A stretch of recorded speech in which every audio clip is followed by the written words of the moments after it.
this video, ipapakita ko po sa inyo kung paano po mag-hide ng subscriber sa YouTube channel.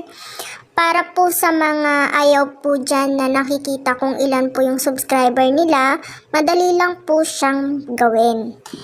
Pero bago ko po yun ituro, i-check ko lang po muna yung sa YouTube channel ko.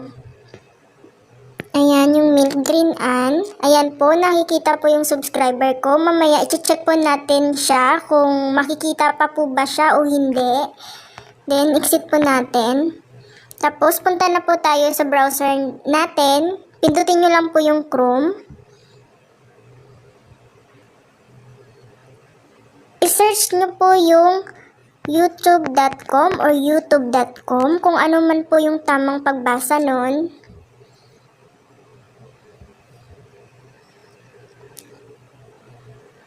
Ayan po. Then, pindutin nyo lang po yung profile picture nyo dyan po sa taas.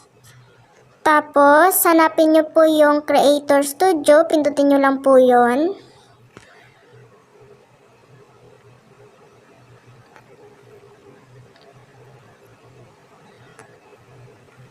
Then, punta po kayo sa baba.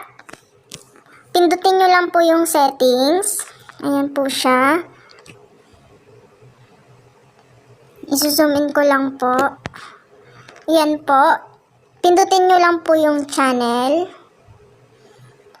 Then, advanced settings. Then, scroll down nyo lang po pababa. Ayan po yung subscriber count. Meron pong check. Tanggalin nyo lang po yan. Then, save po.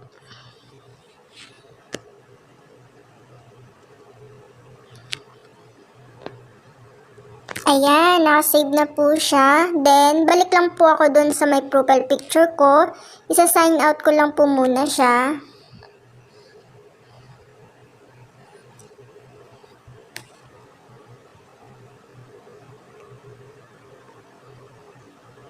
Ayan, naka-sign out na po ako. Ngayon, si-search ko po yung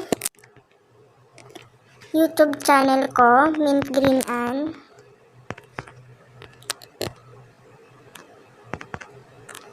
Mintgreen Anne.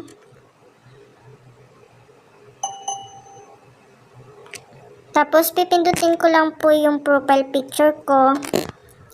Taran! Hindi na po nakikita yung subscriber ko kung ilan. Ganun lang po siya kadali. Kung meron po kayong natutunan sa video ito, please like and subscribe. Maraming salamat po.